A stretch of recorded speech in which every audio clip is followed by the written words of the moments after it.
Hey everybody, welcome to Thrive Beyond Pornography. I'm your host, Zach Spafford. Today I want to talk about the paradox that most of us face, the idea that we are feeling stuck between our current reality and where we want to be. And imagine just standing there at the pool's edge. You're thinking about jumping in, but you're finding yourself immobilized. That's a beautiful picture, right? But you're there and you want to get in, but you just can't take that next leap.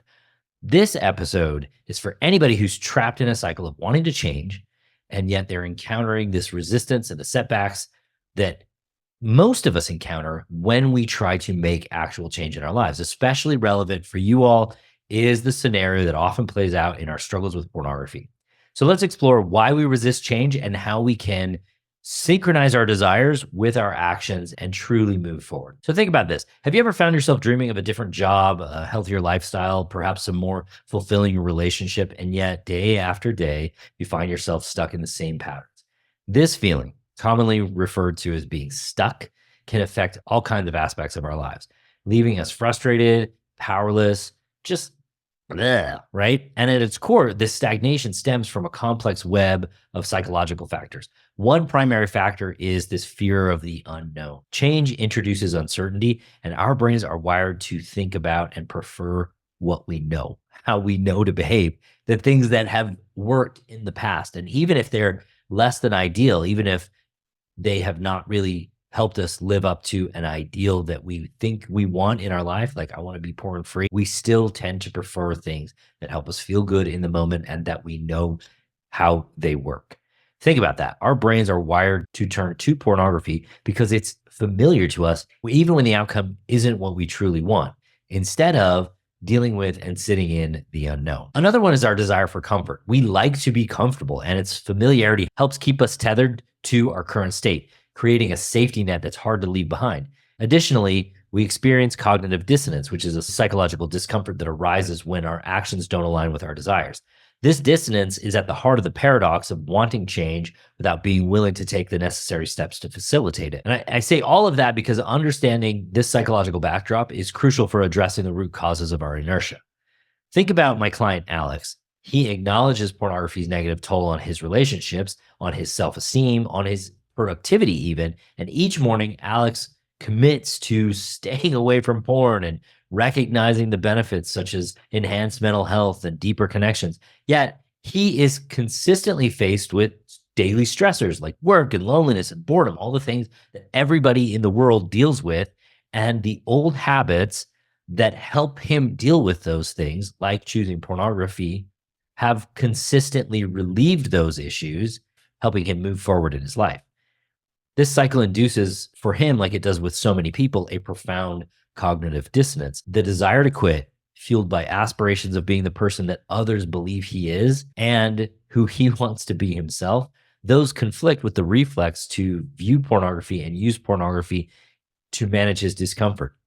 This internal battle, which is a clash between conscious intent and subconscious resistance, it's not about willpower. It's rooted in the brain's preference for the known over the uncertain and the painful. And this becomes exacerbated by the shame and the guilt that follow each lapse, paradoxically driving Alex back into the same behaviors that have helped him escape in the past. Now I want you to think about Linda, who on occasion has stumbled upon her husband's browsing history.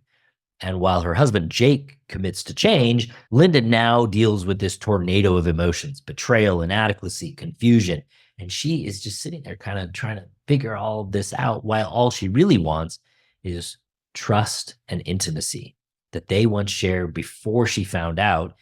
And all she can do is brace for the hurt that she thinks is going to come because she doesn't think that Jake can solve this. And then that creates this emotional standoff that then stifles the genuine healing and communication that she wants. This scenario highlights that cognitive dissonance for Linda and her experiences as she wants to support Jake towards change while she's wrestling with all of her own hurt and her fear of being vulnerable again. Another common challenge with feeling stuck is navigating emotional turmoil. Our client, Sarah, feels increasingly isolated as she tries to reconcile her love for her partner with her pain over his pornography use. She desires a deeper connection. She wants to understand him. She wants to be understood, but she's finding herself pulling away to protect her heart which is a clear example of desiring change, yet subconsciously resisting the steps that might facilitate the healing that she could help bring in this situation. Addressing these challenges is not merely about stopping a behavior. So many of the clients that come to us, I cannot tell you how many of the clients who come to us, they're like, listen, I just want to stop this one thing. And if I can stop this one thing, then I'll be A-okay and everything will be hunky-dory in my life. Addressing the underlying structural challenges within your relationships is not merely about stopping pornography, or it is about confronting the underlying issues that prompt viewing pornography and create this disconnect between individuals and who they want to be and their spouses and what they want in their lives. And it's important to recognize that solving for that underlying issue means recognizing discomfort, identifying the steps that are taking you away from your ideal result, and then gradually adopting and learning healthier ways of dealing with stress and those negative emotions that are going to come in your life. You're never going to be able to get rid of them. This is a journey of realigning actions with desires and transitioning from dissonance to congruence, or the way I like to say it is integrity. I want to integrate all of the parts of my life in a way that I'm proud of and I'm capable of sustaining over a long period of time. Subconscious resistance acts as an invisible barrier that directs us away from discomfort and back to those familiar, comfortable, easier routines. And this resistance takes a lot of different forms, including procrastination, perfectionism. How many of you are like, it's got to be absolutely perfect, otherwise we're starting back at square one? In addition to all of that, there's the avoidance of discomfort. And all of this favors immediate comfort, immediate pleasure, and not dealing with pain over long-term benefits. For instance, facing an urge to view pornography or merely feeling bored might lead you to mindlessly browse the internet. In the case of setbacks, perfectionism derails us almost entirely. It's like, oh my gosh, a minor deviation from our past turns us into someone who can't even get back on the wagon, much less solve for why they fell off the wagon in the first place. And oftentimes creates this reversal of direction. I can't tell you how many people come to me and they're saying, I just gave up. So I don't care. And I'm not gonna try and solve this anymore because I know anytime I have a setback, I'm just gonna feel unsuccessful. And I'm sick of feeling unsuccessful and compounding the hurt. It's almost like we missed a turn while we're driving. And instead of listening to your GPS to correct it and go to take the next right turn, we just decided, hey, I'm gonna drive aimlessly. It doesn't matter where I go.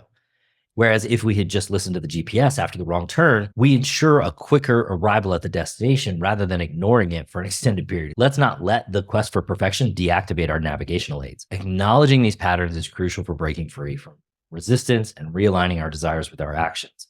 So how do we start aligning our subconscious resistances with our conscious desires? The process has to begin with small, achievable changes.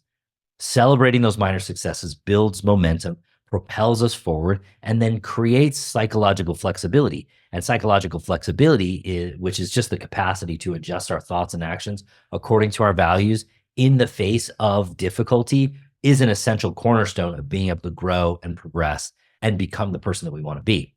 Being present, being open, being committed to life-enriching actions is essential. To do this, one of the key principles that Darcy and I teach is mindfulness. Mindfulness and acceptance, we utilize ACT, acceptance and commitment training, also known as acceptance and commitment therapy. These are the key concepts that we use within our structure, not simply because they worked for us or because we think they might work, but because there is data that shows that utilizing an ACT-based system, there's real double-blind study and trial data that shows that utilizing an ACT-based system is currently the most effective system on the planet. You're talking about 86% of people who utilize the system, they are successful within 3 to 6 months. One of the reasons why mindfulness and acceptance are helpful is that they enable us to observe our resistance without judgment and then accept our current state and the inherent discomfort in the change that we're trying to affect, not as resignation, but as an acknowledgement of our reality, and then choosing to move towards our values despite how we feel, despite what our day looks like, despite how we might have worked in the past. And really what I want you to understand is that these strategies are practical. They're not just theoretical. And they've aided so many of the people that we've worked with to thrive beyond pornography and other challenges. By employing these principles, you can overcome pornography for good. You can dismantle the resistance barriers that you have by understanding how your mind is working, and then lay the groundwork for the meaningful change that you need in your lives. One of the things that I've done recently to help facilitate this for almost anybody at any level, starting from anywhere, is I've condensed down everything that I know about quitting porn, my experience over the last 5 years with my clients, into a very simple, very easy to use 7 video system that can allow you to start to create the awareness you need and begin to step away from porn by maximizing your mindfulness and utilizing acceptance and commitment training systems that I have learned. And I'm going to offer you access to this for a lifetime for just $97. If you go to gettothrive.com/succeed, and I'm going to put a link in the show notes, gettothrive.com/succeed. Start learning how to do this and put it into your day-to-day repertoire. This is the most effective tool that I have found to understand what your brain's doing, why it's doing what it's doing, and then start to give you the space to move towards your values. Seek and put into play the change that you actually want. It's an absolutely amazing, very condensed version of everything that you need to put porn behind you. But more than anything, if you want change, and if change is something that has eluded you for a long time, what I want you to recognize is that it may be time to try something completely different. It may be time to observe what your brain is doing and why it's doing it. And as you start to document that information, you're going to start to see some patterns that you'll then be able to begin to adjust through mindfulness, through understanding why your brain is doing what it's doing. And then last thing, I want you to give yourself the grace, the kindness, the love to recognize that you're good and you don't have to be perfect, but you can get better. You can become the person that you expect yourself to be by looking at the changes that you want to make and then learning about the patterns that your brain is executing that are keeping you from making those changes. All right, my friends, love you guys, and I'll talk to you next week.